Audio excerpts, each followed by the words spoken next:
I've been studying the stars since I was young. I used to have a favorite star, Rigel. It's 47,000 times as luminous as our sun. It's fantastic. But I haven't really been able to study Rigel as much anymore. Not since the incident. May 11th, 2019. Niel Filiberto is, as usual, studying Rigel.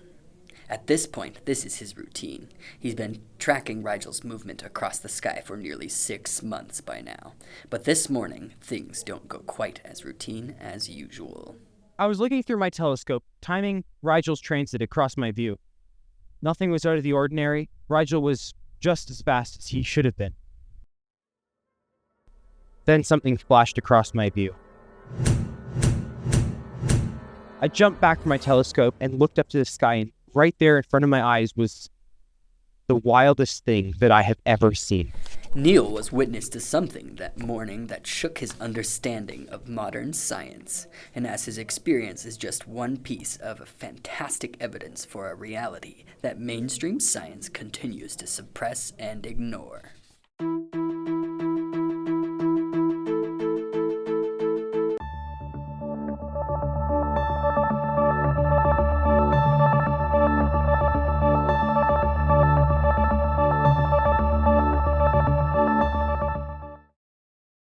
Niel Filiberto was once an avid follower of modern science, but since his extraterrestrial experience, his world has been shaken.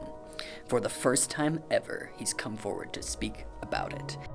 When I stepped back from my telescope, where Rigel should have been was a huge, shiny sphere. I've never seen anything like it.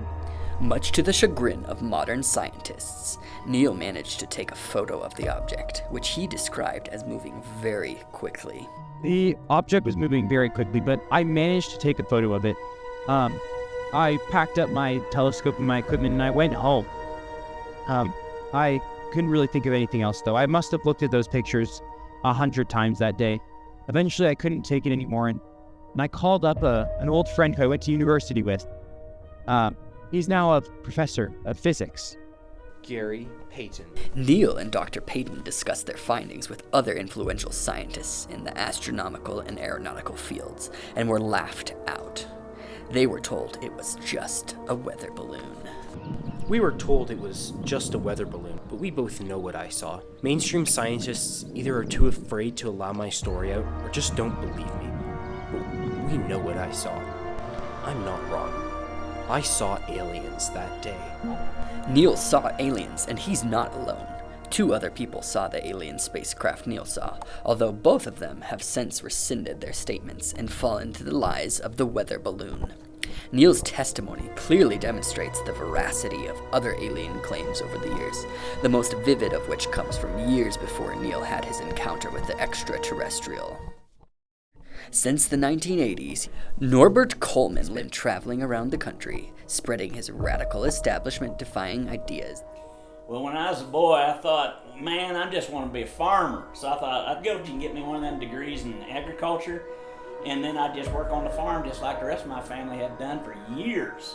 Norbert believes he saw the beginnings of an outreach mission from another world. Well, first that night, I'd been staying up a little late, and suddenly I saw this really bright light. It was descending from the sky, and it was surprising to say the least. He said, What Norbert saw on the night of April 28th, 1978, he has come to classify as a gazer. well, see, them people don't realize that all them alien sightings, they can be categorized. Niel Filiberto, sighting guys, he did that on a cruise blip. Based off of his photos, I think it was something from the Andromedon. After seeing his first alien in 1978, Norbert returned every night to the same place for months with his father's old camera, intending to photograph the phenomenon he saw previously. Finally, he saw it again. Well, you know that gazer, they come back and they stole a second cow. They took it. I saw this light and I waited for it to come into view. I was hidden in the bushes, you see, because I didn't want to get snatched up by them aliens. And then I snapped this photo. Since then, the gazer came back twice more. I missed the photo once more, but I finally got a photo of it. Finally, on the time that it was given back all 3 cows that it stole before. Can you believe it? Gave them back, all 3 of them. Norb turned his life into studying the phenomena he had witnessed on his farm that early morning. Since then, he's classified alien spacecraft into 6 categories. Gazers are long, they're cylindrical, and they have a light on the end. They take animals or people, but they often give them back. See, cruise blips are circular, and they seem to almost float across the sky. Them shinies, they seem like lights in the sky, and they move accordingly, and no one knowing the rules of physics as far as I'm aware of. Them buggies seem like they have an antenna or feel animal or insectoid or something in nature and shape and movement, and celestial disc or CDs. CDs, that's pretty funny. The classical flying saucers shape of science fiction, and Kirchers are much more pointy and sharp. Norb has developed a system of identifying where UFO craft originate from. Based off of his discoveries, we can pinpoint the origin of Niel's shiny as the Andromeda Galaxy, specifically the star system known as Sternnacht. What people don't realize is that we aren't accidentally visited by aliens. They're intentionally singling us out. They're trying to study us. You know, I guess that's why they visit. Humans are simply the best species on the biological level, so aliens are studying us, trying to learn our secrets, and then they're watching us to make sure we don't get more powerful, than them, because they don't want to be losers, As far as I know, we've been visited by craft from 6 separate alien empires. Based on how we see them interact with humans or animals or human craft, we can group them by alien species based on how they move. We can tell where they come from by the night sky, and BAM! We know the locations of 6 alien empires just one time. Norbert is confident that his methods of analyzing alien flight pattern and the locations can produce results that show cultural traits of a different alien species and even predict what their language will be. See, the Andromeda aliens, they speak in this very guttural, throat voice, saying things like, greetings. They probably sound something like, Norbert is leading the way towards deciphering alien society enough that we can begin contact with them very soon. But even though we are on the verge of a breakthrough with alien contact and communication, the government denies any existence of aliens, leaving many people with an inability to trust in such blatantly dishonest leaders who are clearly deceiving us for a reason. After I published my first book, entitled Unity, the Government Hive Mind, I was brought in by the FBI for questioning. Now, they released me as soon as they realized that holding me would only make my case more solid than it already was. Peter Glendower is perhaps the most famous author among the enlightened. Now, my newest book, Hidden Realities, Government Cover-Ups, and Extraterrestrial Conspiracies, is the one that they'll hate the most because they have no proof to contradict my discoveries. Based upon years of research and observation, Peter has come to the realization that the government is, in fact, aliens. Every world government for the last 200 years has been aliens.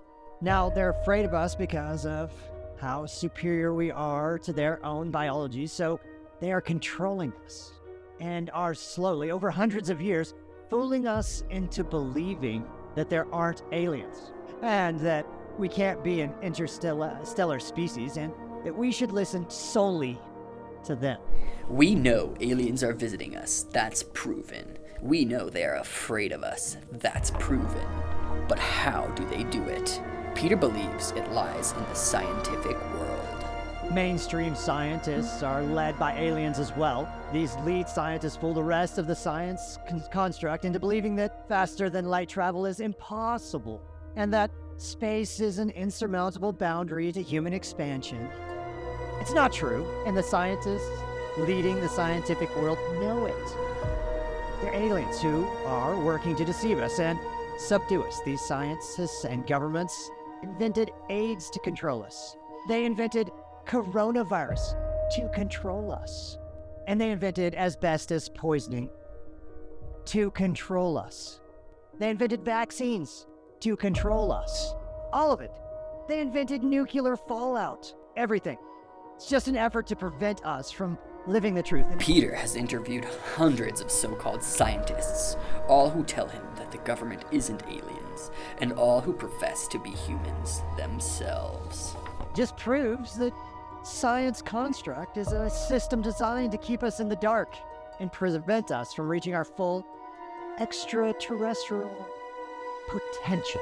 Peter Glendower is helping to convince scientists in the mainstream construct that their belief in what the media tells them is actually pointless and a failure on their part to think critically. Hundreds, maybe thousands of mainstream scientists have come to salvation through my 3 books, and now realize the truth of what humans are really capable of doing. One of the most influential scientists brought out of the darkness and into the light of Peter Glendower's writings has been Gary Payton. Thanks mostly to my work in unveiling the dastardly plots that riddle our world, Dr. Glendower has seen the truth, and it sets him free.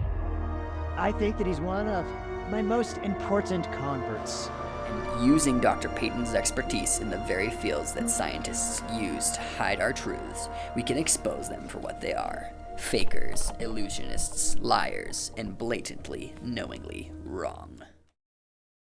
When Niel reached out to me about his alien encounter, it took me just a moment to realise that he was onto something that was unlike anything that the official scientists believed in, or would ever allow to escape even the most protected minds. When I looked at his photos, I was immediately convinced that these were genuine photos of alien spacecraft, which had to mean that they didn't follow the laws of physics as I knew them. Gary Payton was once the hardest defender of the imaginary scientific method and of what the science construct tells us is or isn't possible. But Niel Filiberto and Peter Glendower changed his beliefs on that. The day after Niel's encounter, I saw a copy of Peter Glendower's second book, Alien Veil, unveiling the suppressed truth of extraterrestrial interactions and unveiling the elaborate alien disinformation campaign, and I bought it immediately. Reading through it, I suddenly realised that the truth couldn't be that scientists didn't believe that aliens had visited the Earth. The grainy pictures and vague, often drug or alcohol-related testimonies simply add up to too much evidence. Therefore, they must be suppressing the general public's knowledge of aliens. Peter Glendower's realizations about the government and science construct, in addition to Norbert Coleman's understanding of where and why the aliens are coming from, has allowed Gary to put the whole story together and present a bulletproof, 100% accurate picture of aliens in the universe. We as humans must secretly have been predicted by every other alien species to be the species that will eventually conquer them. Therefore, they are trying to stop us from ever reaching interstellar capabilities. However, they must have some sort of unified government or intergovernment agreement that prevents them from just straight up killing us. Therefore, they waylay us by infiltrating us with alien governments and so-called scientists. Doubters will say things like, "Oh, but science." To that we answer, have you ever trusted someone? Did you research the fundamental laws of motion yourself? Has anyone ever taught you something? If yes, they may have been lying.